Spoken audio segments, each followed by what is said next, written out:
Bonjour tout le monde, bienvenue dans cette nouvelle vidéo. Alors, dans ma précédente vidéo de vendredi, je vous avais posé la question s'il y avait des valeurs que vous vouliez que j'analyse pour vous. Donc voilà, il y en a quelques-unes, il y a même une bonne petite liste, donc on va les passer en revue. J'espère pouvoir toutes les faire, parce que la liste est assez conséquente, alors je voudrais pas que la vidéo dure trop longtemps non plus, mais voilà, on va essayer d'en faire le maximum. Avant de commencer, n'hésitez pas à vous abonner, voilà, à activer cette petite cloche de notification. Et puis je vous remercie toujours d'être de plus en plus nombreux à me suivre et cela me fait très plaisir. Donc on commence tout de suite par XFAB. Alors vous pouvez tout de suite voir que j'ai rajouté sur le côté toute la liste des valeurs qu'on va prendre, qu'on va analyser ensemble. Donc voilà, si vous avez votre valeur qui est dans cette liste, vous pouvez écouter toute la vidéo, mais vous pouvez aussi directement zapper sur le bon passage. Donc voilà, on commence tout de suite avec XFAB. Alors, XFAB, c'est une valeur qu'on a l'habitude de suivre, hein. Je partage quand même souvent des graphes sur elle. Alors, on va la regarder en hebdomadaire. En hebdomadaire, on voit qu'on est dans un canal baissier depuis 2 ans, voire même quasi, oui, 2 ans, hein, 2 bonnes années. Et ce qui nous intéresse ici, voilà, c'est ce passage des 4 euros avec cette résistance oblique long terme. Voilà. C'est ce passage-là qui va quand même nous dégager un potentiel haussier voilà, en direction de ce niveau-là des 6 euros, qui est vraiment le plus haut de l'année 2020. Donc on peut regarder, alors, on peut déjà voir, ouais, là ici le MACD nous affiche pas grand-chose, mis à part qu'il est encore sous zéro. Mais en journalier, voilà, journalier, on voit quand même que depuis cette cassure là, des 3,40, 3,50, le prix s'est remis dans une bonne, voilà, dans une bonne optique haussière, mais qui reste court terme, parce qu'on est toujours dans ce canal baissier moyen terme, et voilà, on approche de cette oblique-là. Alors, on pourra juste tracer ici, voilà. On voit très bien que les 4,20, 4 euros, c'est la zone de, on va dire, de travail pour le prix, pour essayer d'aller bien plus loin, bien plus haut, en direction des 6 euros. Ensuite, j'ai Navia. Alors, Navia, pareil, c'est une belle valeur qui a pas mal d'actualité en ce moment. Donc du coup, qu'est-ce qu'on peut voir? On voit cette résistance oblique, voilà.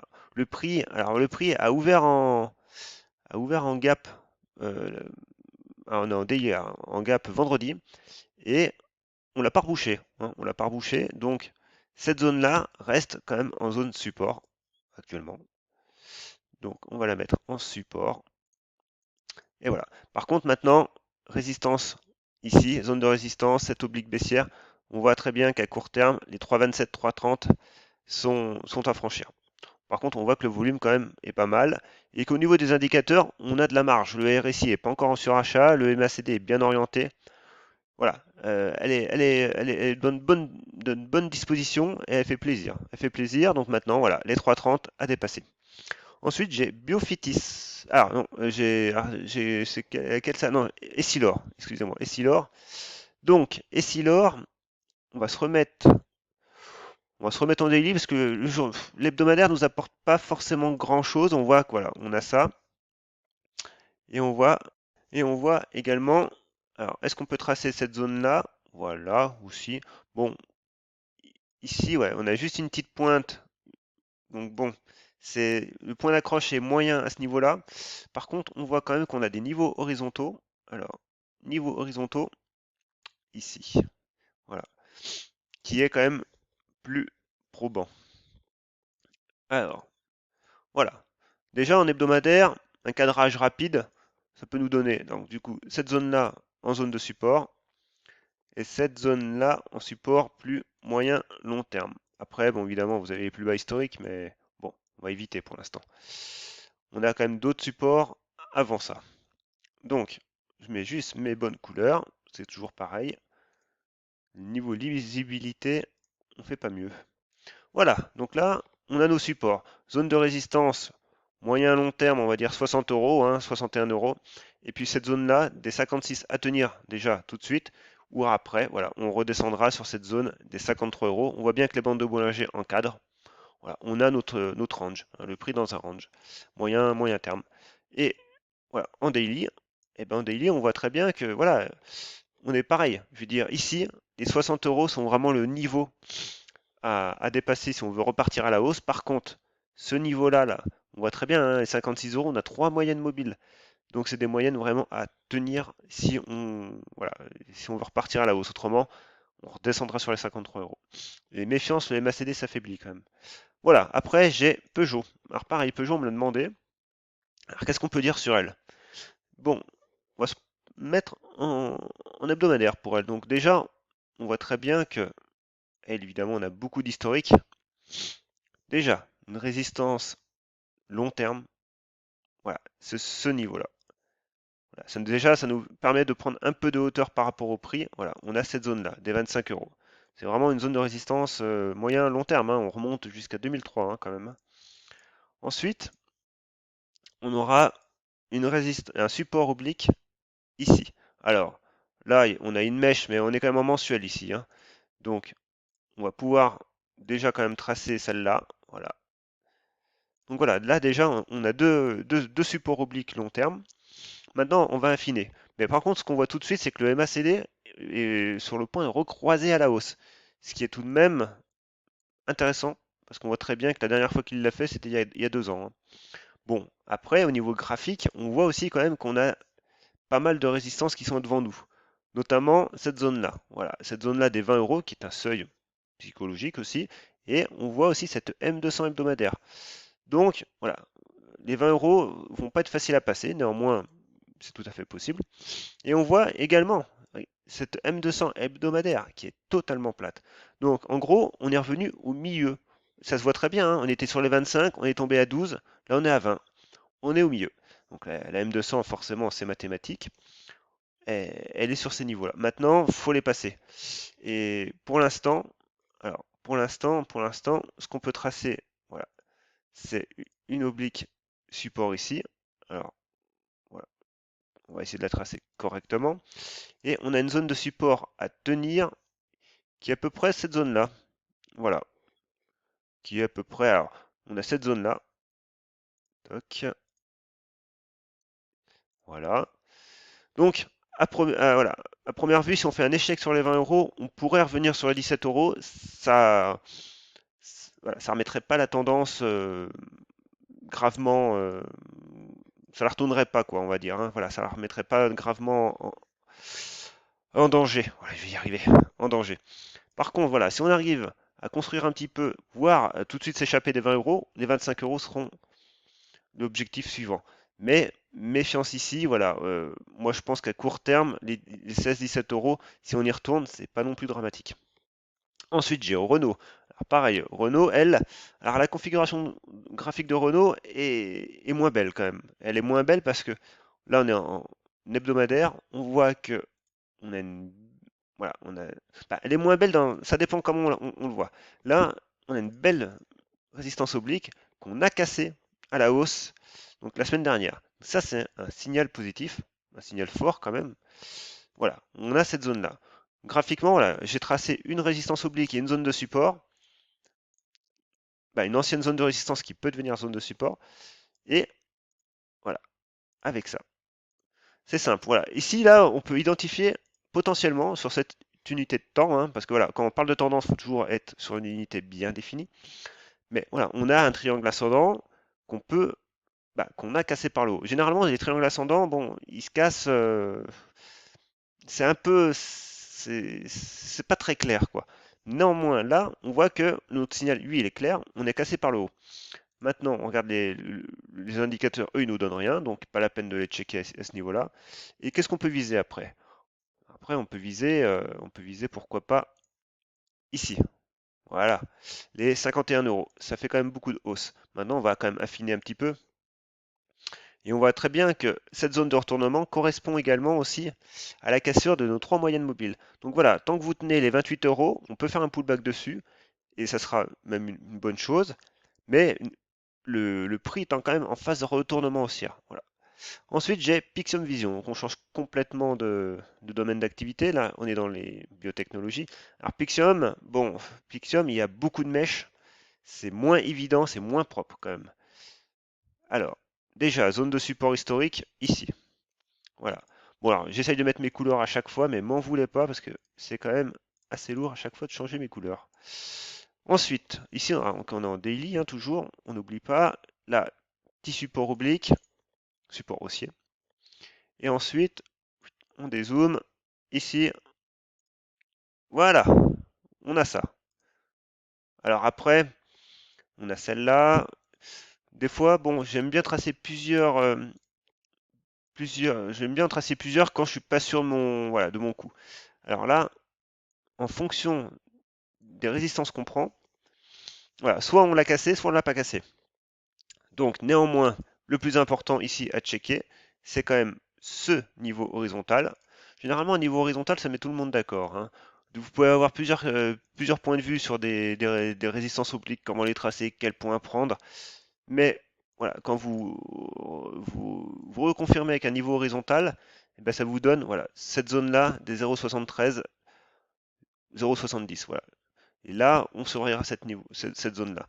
Après, à court terme, bon, bah, à court terme, il faudrait quand même tenir du coup ce niveau-là. On voit très bien, hein, le prix a accroché quand même plusieurs fois ces niveaux. Voilà, là on fait beaucoup de mèches. Le prix quand même a une construction un peu plus erratique, donc méfiance au niveau des mèches. Il faut quand même adopter un stop un peu plus large pour éviter de vous faire taper inutilement. Mais voilà, ce que je peux se dire. Ce que je peux dire, 0,70, 0,60, 0,65 à tenir. Après, j'ai Carlink. Alors Carlink, ça fait un moment que j'en ai pas parlé, et puis je l'avais même un peu perdu de vue. Alors, Carlink, déjà on peut tracer un petit support, bah, une petite oblique ici. Bon, après on a une zone de support historique ici. Alors, on va remettre ça en vert. Je ne sais pas combien de fois je vais le faire dans cette vidéo, mais voilà. Après, qu'est-ce qu'on a? On a cette zone-là. Voilà. Après, plus vous regardez des graphiques, plus votre œil sera exercé, hein. Donc, des choses que vous mettrez des fois 10 ans à faire dans vos premiers graphiques, après, croyez-moi, ça ira beaucoup plus vite. Voilà, ici on a ça. Déjà, on voit très bien que le prix est revenu, on a fait un gap, on l'a pas bouché, pas grand-chose, mais on l'a pas bouché. Voilà, on est sur la M200, donc ouais, c'est une construction méfiance, c'est un peu erratique là. Donc, soit on tient cette zone des 3,70, 3,77 là, soit on tient pas. Et bon, le risque sera grand de revenir sur les 3,14. Après, si on tient, bah voilà, vous avez les 5,40 et les 6,41 qui correspondent à des plus hauts à chaque fois. Donc, on peut regarder rapidement en hebdomadaire. Et on voit très bien qu'en hebdomadaire, on a quand même la M50 qui est là. Et voilà, vous avez la M20 qui est ici. Donc le prix est au milieu. Donc il est urgent d'attendre. On voit très bien qu'en plus, ici on a fait une mèche. Donc on peut très bien revenir pour reprendre des forces et repartir. Mais voilà, méfiance avec la bande de Bollinger. On est neutre. En horizontal, en hebdomadaire, on est neutre. Ensuite, alors, j'ai j'ai Vinci. Ah, Vinci, c'est doucement. Vinci, c'est la première fois que je regarde le graphe. Donc Vinci, qu'est-ce qu'on peut dire? Bon, belle tendance haussière, pas de problème. Et puis là, coup d'arrêt, ben, comme tout le monde à peu près, hein, avec le crack Covid. Et du coup, Vinci, là, on est plus en dents de scie maintenant. On était bien remonté, on a quasi tout perdu, et là on remonte de nouveau. Alors, ce qu'on peut du coup, ça nous donne des niveaux, voilà, à vérifier. Ben, des niveaux, je veux dire pas à vérifier, mais des niveaux, voilà, voilà, où on peut s'attendre à ce que le prix réagisse dessus. Voilà, toc, et ici, voilà. Alors, mettre les bonnes couleurs, encore une fois. Toc, alors, voilà. Maintenant, qu'est-ce qu'on peut faire de plus ici? Alors, alors, là c'est moyennement, ouais, on a à peu près cette zone-là, mais là, bon, voilà, c'est un peu plus brouillon ici. Du coup, on regarde, le MACD est bien orienté, voilà. Ici, clairement, on est en hebdomadaire, le niveau à passer, c'est les 92. Voilà, je veux dire, là, il n'y a pas de mystère, c'est 92 euros. Et du coup, 92 euros, si on arrive à les passer, on aurait les moyennes en support. Donc voilà, ce serait un bon niveau pivot, on va dire. Alors après, en support court terme, voilà, on voit très bien qu'on a cette zone-là. Donc cette zone-là pourrait être pas mal. Si on continue de latéraliser, la M20 arriverait en renfort. C'est pas mal. Mais par contre, on voit vraiment que le MACD commence à s'essouffler. Donc si on continue de latéraliser, pourquoi pas? Mais il faudra que vraiment on redonne une impulsion forte à cette cassure des 92, ce qui est tout à fait possible, hein. Mais voilà, c'est une configuration à surveiller. Ensuite, j'ai Biophytis. Alors, Biophytis, elle, c'est le genre de titre qui est assez casse-gueule, je vous le cache pas quand même. Donc, on a ça. Alors, moi, je vais tracer, voilà, ça date de milieu d'année, je vais déjà tracer des supports. Alors, par contre, du coup, le prix depuis a continué d'évoluer et on voit très bien que la zone des 0,80 € est une zone à passer. Voilà, c'est une zone de résistance. On voit que les bandes de Bollinger se contractent, voilà, pourquoi pas. Donc là, le prix fait son œuvre. Ici, à très court terme, on a ça, voilà. Et en support, on a ça, voilà. Donc, notre cadrage est réalisé. Il n'y a pas besoin de tracer 30 traits, 30 indicateurs, hein. On voit très bien. La bande de Bollinger se contracte. Zone de résistance sur les 0,66. Néanmoins, voilà, la zone vraiment forte, c'est 0,77, 0,80. Pour aller de nouveau ensuite viser 1,15. Le MACD, lui, ben lui, voilà, il commence à se retourner, mais c'est plus une zone de latéralisation qu'on a, hein. Le prix peut latéraliser au milieu. Voilà, tout dépend de votre horizon. Évidemment, si vous êtes très court terme, ok, mais si vous êtes moyen terme sur du journalier, 0,80 en dessous, méfiance.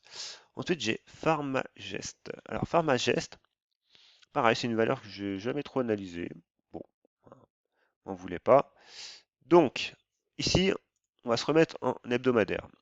Je découvre le titre, donc tout de suite, je remets des unités de temps un peu plus longues. Qu'est-ce qu'on peut voir? Alors, ici, voilà, tout de suite, ce qui saute aux yeux, on avait ce niveau-là qu'on a cassé, et on avait ce niveau-là, voilà, en support. Voilà, là, on est en hebdomadaire, hein, n'oubliez pas. Alors, c'est pas celle-là. Oui, bon, je peux les laisser. Ensuite, on peut tracer alors une oblique support qui est là, voilà. Et du coup, pourquoi pas une deuxième ici. Alors, qu'est-ce que ça nous donne? Comme ça, voilà. Donc on voit qu'elles sont à peu près bien équilibrées, donc c'est pas mal. Alors, maintenant, ici, à plus court terme, on va dire on a ça. Voilà. Et en résistance, on a ça. Voilà. Voilà, ça m'a pris 30 secondes à peu près. Nos niveaux sont là. On voit très bien que la M20 arrive, hein. Donc c'est les 80, 85 sont probants. On se remet en daily. Voilà. On a à peu près nos niveaux. Je ne peux pas dire grand-chose d'autre de plus. Alors, voilà. Bon, après au niveau des indicateurs, le MACD est positif. Bon. Après, on est sur une tendance qui est quand même de moyen terme haussière. Donc, voilà, on peut très bien revenir sur les 87. C'est pas pour ça que ça remettrait la tendance en danger. Maintenant, faut tenir quand même cette zone-là, des 85 là. Après, le risque serait de revenir sur les 74 et la M200. Donc, bon, après, voilà, ça se ferait quand même une bonne correction. Et puis bon, après, faudrait pas casser cette belle, ce beau support haussier quand même. Voilà, parce que du coup, bah, faudrait pas le casser et casser en même temps ces 85 là. Voilà. Mais par contre, on peut très bien latéraliser, hein. C'est très bon. Par contre, on voit qu'on a du volume. Donc tant qu'on tient les 85, c'est bon. Pour repartir à la hausse, les 97. Voilà. 97, voire le seuil psychologique des 100 euros. Ensuite, j'ai alors, Alphox, c'est Focus Home. D'accord. Alors, Focus Home, alors, on a fait une très très belle hausse. Maintenant, on est en hebdomadaire. Est-ce que si je trace des retracements de Fibonacci, ça peut me donner quelque chose? On va regarder ensemble. Toc, toc. Alors, retracement de Fibonacci. Du coup, alors, je les trace là, mais il faudra peut-être que je les trace d'ici. Ouais, après ici, bon, les 23 euros, voilà, ça nous donne cette zone-là. Mais pour le coup, moyennement probant. Moyennement probant, on va rester sur des niveaux classiques, chartistes. Ici, zone de résistance. Et ici, zone de support. Voilà, comme ça, c'est clair dans notre esprit. Après, évidemment, voilà, vous avez des niveaux plus bas, hein. Donc ici, voilà, qui correspondent à la M200, à la M50. Et puis après, celui-là. Voilà.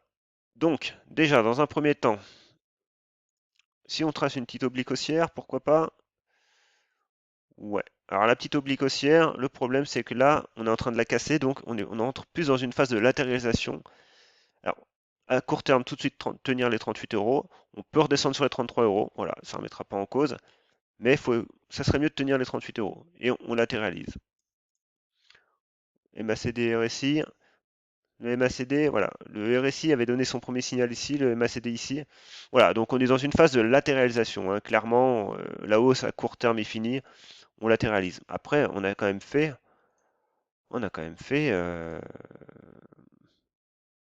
ouais, 300% quand même. Bon, depuis les plus bas, voilà. Moi, je serais rentré sur cette valeur, je serais pas rentré au plus bas, je serais rentré ici. Voilà, cassure, breakout, bon, un grand classique pour moi. 60%, ce qui est déjà pas si mal. Donc voilà, on latéralise et vos niveaux, ils sont définis, ils sont à surveiller. Ensuite, j'ai Daynov. Alors, Daynov, elle, c'est pas la même musique. On voit très bien que le prix s'écrase, s'écrase. Alors là, ce qui peut être intéressant, quand on a vraiment un prix qui s'écrase, c'est de regarder ça en échelle logarithmique. Et on voit qu'en fait, on fait que chuter.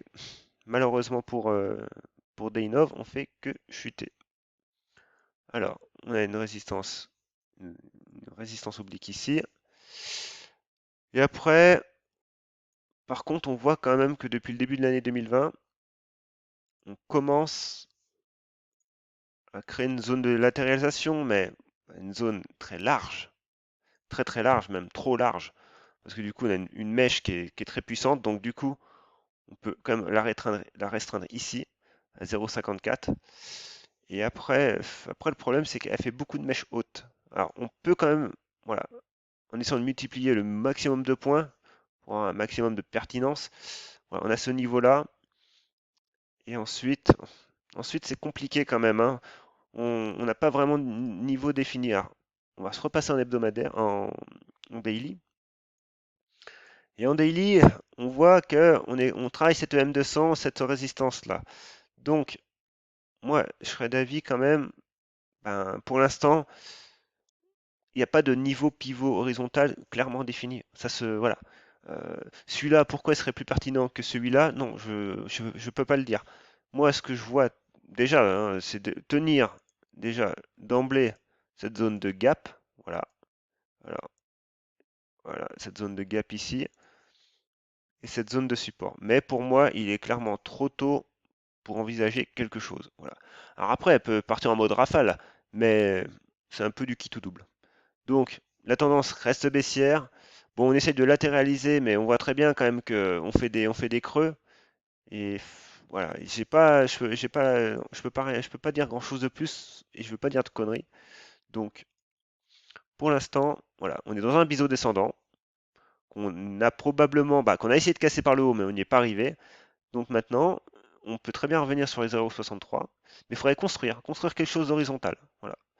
Ensuite, j'ai Galapagos. Alors Galapagos, du coup, pareil, c'est une valeur que je ne suis pas des masses, elle. On a résistance oblique. Alors du coup, là, elle était bien équilibrée jusqu'ici, et là, non. Maintenant, voilà, à très long terme, bah, à long terme, non, pas à très long terme, à long terme, 2020, on voit très bien que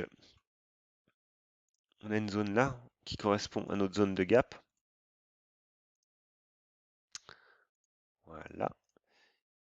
Ici, zone de support, qui sont peut-être les plus bas historiques d'ailleurs, même pas, non, qui sont les plus bas tout court, qui sont pas historiques. Voilà. Ensuite, donc là on est en daily. Donc en daily, on voit très bien que, pareil là, on a un autre pivot niveau, un autre niveau pivot. Et là on a une zone de gap. Voilà. Bon, clairement, moi déjà, les 110 à surveiller. Voilà, la M200 arrive, la bande de Bollinger est là. On voit très bien que les bandes encadrent le prix, donc latéralisation depuis mi-octobre. Maintenant, toujours pareil, 127, 130 euros avec cette résistance oblique. Il faudra se méfier, la M200 arrive. Donc voilà, le prix a le temps de construire quand même, hein. Il a le temps de construire avant d'avoir une figure nette. Et puis bon, on va quand même se passer en hebdomadaire. Voilà.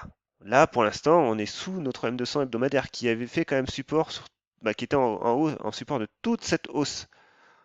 Voilà. Donc, si on ne passe pas le niveau des 127, pour l'instant, on est en tendance baissière. Voilà. clairement, on est en tendance baissière et on peut venir ici et rechuter. On sera juste dans la tendance initiale en fait, sur le moyen terme. Maintenant, à court terme, on latéralise. On peut très bien revenir sur les 126, hein, de 105 à 126, pourquoi pas. Mais soyez bien net avec vos horizons de placement. Sur du moyen terme depuis 2020, on est baissier.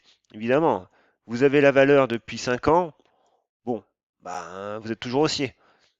Mais cette EM200, là, tant qu'on est dessous, elle n'inspire pas confiance. Voilà, ensuite j'ai Dolphin. Alors Dolphin, j'ai un problème avec elle. Parce que normalement c'est Dietzwell, je crois, anciennement. Par contre, moi je me souviens, j'avais pas ce graphe-là du tout. Alors là, évidemment, c'est compliqué de faire quelque chose en analyse graphique. Donc là, je peux pas bien l'analyser, hein. Désolé pour la personne qui me l'a demandé, mais soit TradingView c'est pas le même graphique pour TradingView, mais là ouais, c'est compliqué pour elle. Ensuite, j'ai Gossin. Alors Gossin, donc là on est en hebdomadaire. Bah voilà, Gossin, un hebdomadaire, donc j'avais tracé ça déjà avant. On avait bah, ouais, on glissait doucement, mais on glissait. Voilà, là on a vraiment une rupture ici sur les 3,80. Bon, déjà ici, hein, voilà, après tout dépend, mais ici sur les 1,50 après 3,80. Et puis là, ben voilà, elle continue. Le prix continue sa vie, hein. Alors forcément, c'est très très volatile, hein. C'est voilà, très volatile. Alors maintenant, si on se remet sur du journalier, voilà, on voit très bien qu'on avait une petit breakout court terme, on a fait un pullback dessus, on est reparti, on latéralise. Donc ici, j'ai ça. Ensuite, ensuite, pas forcément évident non plus quand même, hein, à tracer, hein. Il y a beaucoup de mèches. Voilà. Après, le support moyen terme pour elle, c'est quand même cette zone-là, voilà, des 4,70. Voilà. Bon, on a fait une mèche basse, mais voilà, cette zone-là, c'est quand même là où ça fait réagir plus le prix. Donc les 4,90. Ensuite, évidemment, voilà, on voit très bien que la bande de Bollinger est là, 6,40. Bon, bah après, pourquoi pas rejoindre les plus haut. Ouais. Mais doucement, méfiez-vous, les volumes, on voit très bien que le prix latéralise, hein, le prix est en attente. Les volumes sont très très bas, ils diminuent.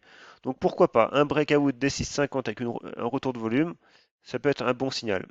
Ça peut être un bon signal et on voit très bien, hein, le MACD, lui, il est atone. Voilà, complètement, comme le RSI d'ailleurs, à 50. La tendance est neutre, ni plus ni moins. Ensuite, j'ai Neovac. Et je regarde, on est déjà à 27 minutes. C'est affolant. C'est affolant. Donc Neovac, ben, tendance baissière, logarithmique ou pas? Euh, que... Ouais, ouais, tendance baissière. Alors par contre, voilà, on a quand même On a eu une belle reprise là. Mais voilà, on a une belle reprise, oui. Mais c'est un titre qui est assez casse-gueule, hein. Je vous cache pas que là, c'est... Faire de l'analyse graphique sur des titres comme ça, c'est compliqué. Voilà, c'est...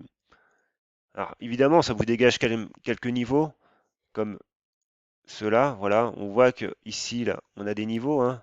Voilà, avec la M200 Daily qui arrive.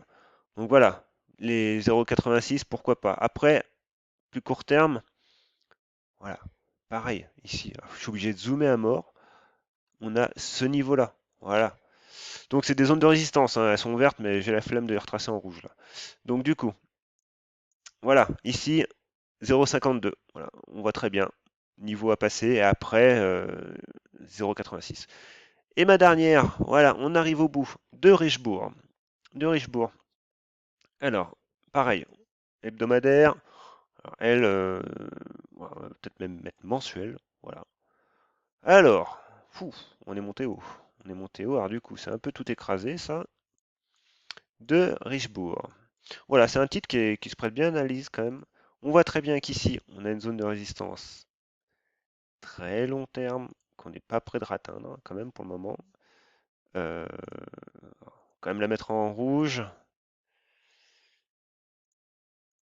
Voilà, ici,